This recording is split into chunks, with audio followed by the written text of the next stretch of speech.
রাজ্যের পূর্বতন তৃণমূল সরকারের অত্যন্ত জনপ্রিয় প্রকল্প ছিল লক্ষ্মীর ভাণ্ডার। যদিও রাজ্যে রাজনৈতিক পালাবদল হওয়ার পর বর্তমান সরকার গঠন করেছে বিজেপি। আর বিজেপি সরকারে আসতে রাজ্যের বিভিন্ন জায়গা থেকে সেই লক্ষ্মীর ভাণ্ডারকে কেন্দ্র করেই নানা ধরনের দুর্নীতি আর বেনিয়মের অভিযোগ সামনে আসতে শুরু করেছে। এবার লক্ষ্মীর ভাণ্ডারের দুর্নীতির অভিযোগে গ্রেপ্তার তৃণমূল নেত্রী তথা মুর্শিদাবাদের ডোমকল পঞ্চায়েত সমিতির সভাপতির স্বামী। ডোমকল পঞ্চায়েত সমিতির সভাপতি শাহানা বিশ্বাসের স্বামী শরীফুল ইসলামকে গ্রেপ্তার করেছে পুলিশ। এই বিষয়ে পুলিশ এবং প্রশাসন সূত্রে খবর, শরীফুল ইসলাম একটি সিএসপি বা কাস্টমার সার্ভিস পয়েন্ট ব্যাংকিং কেন্দ্র পরিচালনা করতেন। অভিযোগ, সেই কেন্দ্রের মাধ্যমে লক্ষ্মীর ভাণ্ডার প্রকল্পের অর্থ লেনদেন সংক্রান্ত অনিয়ম এবং দুর্নীতির কারবার পরিচালিত হতো। সরকার পরিবর্তনের পর শুরু হওয়া তদন্তে শরীফুল ইসলামের নাম সামনে আসে বলে তদন্তকারী অফিসারদের সূত্রে জানা যাচ্ছে। এরপর শুক্রবার তাকে গ্রেপ্তার করে ডোমকল থানার পুলিশ।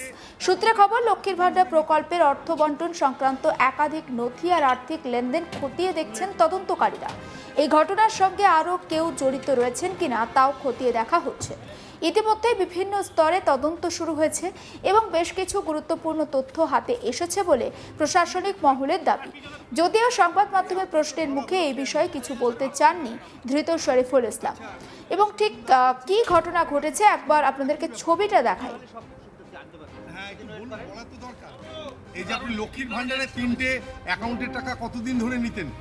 সময় হলে সব বুঝতে পারবেন। সময় আপনি তো ছেলে হিসেবে লক্ষ্মীর ভান্ডারের টাকা নিতেন, বলেন। এবার আপনাদেরকে শোনাবো শাহানা বিশ্বাস, পঞ্চায়েত সমিতির সভাপতি, তিনি ঠিক কি বলছেন সেই বক্তব্য। দেখুন, আমিও জানলাম, আমিও সোশ্যাল মিডিয়াতেই দেখে তবে আমি থানাতে আসছি। মানে আমি বাড়িতে ছিলাম না, বা আমি সোশ্যাল মিডিয়ায় দেখে আমি আইসি সাহেবকে ফোন করে তারপরে আমি এখানে আসছি, তারপরে আপনাদের সঙ্গে দেখা হচ্ছে। আমি বিষয়টা এখন আমার জানা। আচ্ছা, কদিন আগে একটা ওই আপনার বিরুদ্ধে হঠাৎ আজকে কি এমন ঘটলো যে পুলিশ ওনাকে তুলে আনতে বাধ্য হলো? ওইটার বিষয়ে আমি আইসি সাহেবের সঙ্গে কথা বলবো। মানে বিষয়টা আমি এখন পর্যন্ত জানি না বা আমার অজানা আছে। দেখা যাক, ওনার সঙ্গে কথা বলে আমি জানতে পারবো বিষয়টা আসলে কি কারণে ওনাকে নিয়ে আসা হয়েছে থানায়। আসলে বাইরে কয়েক এই বিষয়টা পুরোপুরি সত্য না। এর আগেও শুনেছেন আপনারা, সংবাদ মাধ্যমে দিয়েছিল যে এরকম সভাপতির হাজব্যান্ডের অ্যাকাউন্টে টাকা ঢুকে। এটা বিডিও সাহেব, আমাদের দমকল বিডিও সাহেব, ওর অ্যাকাউন্ট পুরো বন্ধও করে দিয়েছেন উনি। এটা এই অবধি জানি, কিন্তু এই যে আজকে শুনছি 3টে অ্যাকাউন্টে ঢুকে, এটা একদম ভিত্তিহীন। মানে লক্ষ্মীর ভাণ্ডারের টাকা ঢুকতো, মানে ঢুকতো বলতে বিডিও সাহেবের কাছ থেকে আমরা জানতে পেরেছি যে কিন্তু আপনার আমি জানতাম না, কারণ উনি একজন সিএসপি চালাতেন। উনার হয়তো কারেন্ট অ্যাকাউন্ট ছিল, আরও অ্যাকাউন্ট হয়তো ছিল, কিন্তু কোন অ্যাকাউন্টে টাকা ঢুকতো আমরা জানতাম না। অন্যদিকে গ্রেপ্তারের ঘটনাকে কেন্দ্র করে ডোমকলের রাজনৈতিক মহলেও একটা আলোচনা শুরু হয়েছে। এলাকায় শুরু হয়েছে চর্চা। সাধারণ মানুষের একাংশ ঘটনার পূর্ণাঙ্গ তদন্ত আর দোষীদের বিরুদ্ধে কড়া ব্যবস্থার দাবি তুলেছে। প্রশাসনের পক্ষ থেকে জানানো হয়েছে, তদন্ত এখনো প্রাথমিক পর্যায়ে রয়েছে। সমস্ত দিক খতিয়ে দেখে আইনানুগ ব্যবস্থা গ্রহণ করা হবে। সমস্ত বিষয়টা নিয়ে আমার কালিক সভ্যসাচী ব্যানার্জি তার রিপোর্টে কি রেখেছেন দেখাবো। মুর্শিদাবাদে লক্ষ্মীর ভান্ডারের স্ক্যাম যেন থামতেই চাইছে না। একের পর এক পুরুষ গ্রেপ্তার হচ্ছে।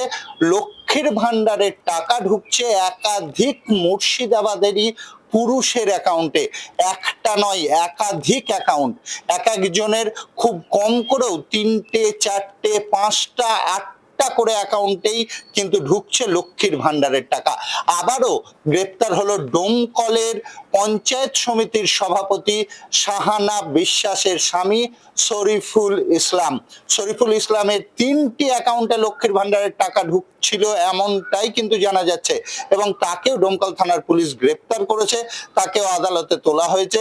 এই শরীফুল ইসলাম হচ্ছেন যে ওই এলাকারই ডোমকলের যে পঞ্চায়েত সমিতির সভাপতি, তৃণমূল কংগ্রেসের পঞ্চায়েত সমিতির সভাপতি শাহানা বিশ্বাস, সেই শাহানা বিশ্বাসের স্বামী, এমনটাই জানা যাচ্ছে পুলিশ সূত্রে। তাকেও কিন্তু পুলিশ যখন জানতে পারে যে শরীফুল ইসলামের অ্যাকাউন্টে টাকা ঢুকছে লক্ষ্মীর ভান্ডারের, তখনই তাকে গ্রেপ্তার করা হয়। কিভাবে এই যে স্ক্যাম, এই যে চক্র কিভাবে চলতো সেই বিষয়ে কিন্তু তদন্ত করছে পুলিশ। এবং সেখানে থেকেই কিন্তু উঠে আসছে যে একাধিক ব্যক্তির নাম, যে পুরুষ মানুষগুলি এখনো পর্যন্ত লক্ষ্মীর ভান্ডারের যে টাকা তারা নিজেদের অ্যাকাউন্টে নিচ্ছিলেন, একজন করে কিন্তু খুঁজে বের করছে পুলিশ। এগুলি দীর্ঘদিন থেকে এদের অ্যাকাউন্টে টাকা ঢুকেছে এমনটাই জানা যাচ্ছে।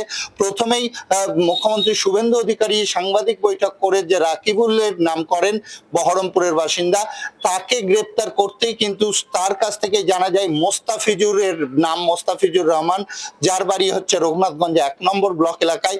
এবং সেই মোস্তাফিজুরকে যে জিজ্ঞাসাবাদ করতেই বেরিয়ে আসে কিন্তু তারিকুলের নাম। আর তারিকুল একদিকে যেমন এই 3 জনকে গ্রেপ্তার করে পুলিশ হেফাজতে রেখে তাদেরকে জিজ্ঞাসাবাদ করছে, পাশাপাশি আবারও ডোমকলের এবার পঞ্চায়েত সমিতির সভাপতি শাহানা বিশ্বাস, তার স্বামী শরীফুল ইসলাম, তাকেও কিন্তু গ্রেপ্তার করেছে। তিনি কিন্তু সাংবাদিকদের মুখোমুখি হয়ে বলেন যে সামনের দিনে জানতে পারবেন যে কি হয়েছে না হয়েছে, একাধিক এক্সকিউজ হয়তো তিনি দিতে পারেন। কিন্তু এখনো পর্যন্ত যেটা জানা যাচ্ছে যে তার 3টি অ্যাকাউন্টে লক্ষ্মীর ভান্ডারের টাকা ঢুকতো। কিভাবে একজন পুরুষ হয়ে লক্ষ্মীর ভান্ডারের উপভোক্তা হতে পারেন সেই বিষয়ে প্রশ্ন উঠছে। এবং এই যে দুর্নীতি একের পর এক বেরিয়ে আসছে, তাতে কিন্তু হতবাক হয়ে গিয়েছে সাধারণ মানুষ। এখনো পর্যন্ত অনেক এরকম মহিলা আছেন যারা একাধিকবার লক্ষ্মীর ভান্ডারের জন্য আবেদন করেছিলেন পূর্বতন সরকার থাকাকালীন, তাদের নাম নথিভুক্ত হয়নি। সেখানে দাঁড়িয়ে একাধিক পুরুষ মানুষের নাম কিভাবে নথিভুক্ত হলো? তাহলে কি কোনো সরকারি আমলাও জড়িত আছে? না প্রত্যেকটি দুয়ারে সরকারের যে ক্যাম্প হয়েছে সেই ক্যাম্প থেকে এই দুর্নীতি করা হয়েছে? সমস্ত কিছু তদন্ত করে দেখছে পুলিশ। তবে যেটুকুটা জানা যাচ্ছে এর পেছনে কিন্তু একটা বড় চক্র কাজ করছে এবং সবাই আইনের দ্বারস্থ যেমন হবে, এতদিন ধরে যারা যারা এই টাকা ভোগ করেছেন তাদেরকে কিন্তু সুদ সমেত ফেরত দিতে হবে, সেই হুঁশিয়ারি বার্তাও কিন্তু বর্তমান সরকার দিয়েছেন।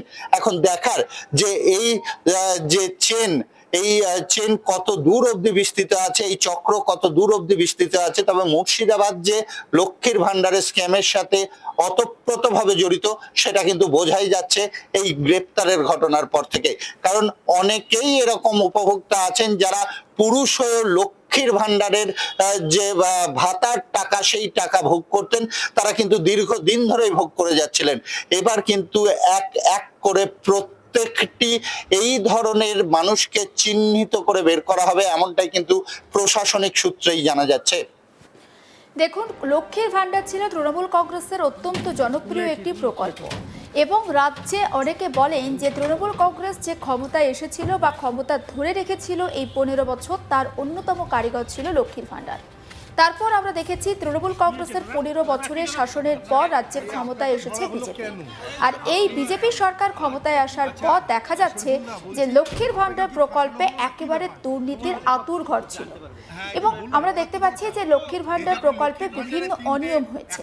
মহিলাদের পরিবর্তে লক্ষ্মীর ভান্ডার প্রকল্পে পুরুষদের নাম রয়েছে এবং পুরুষদের নামে নাকি অ্যাকাউন্টে টাকাও ঢুকতো। সমস্ত আপডেট এইভাবে পৌঁছে দেবো আপনাদের কাছে। নজর রাখুন আজ তাক বাংলায়, সাবস্ক্রাইব করতে ভুলবেন না।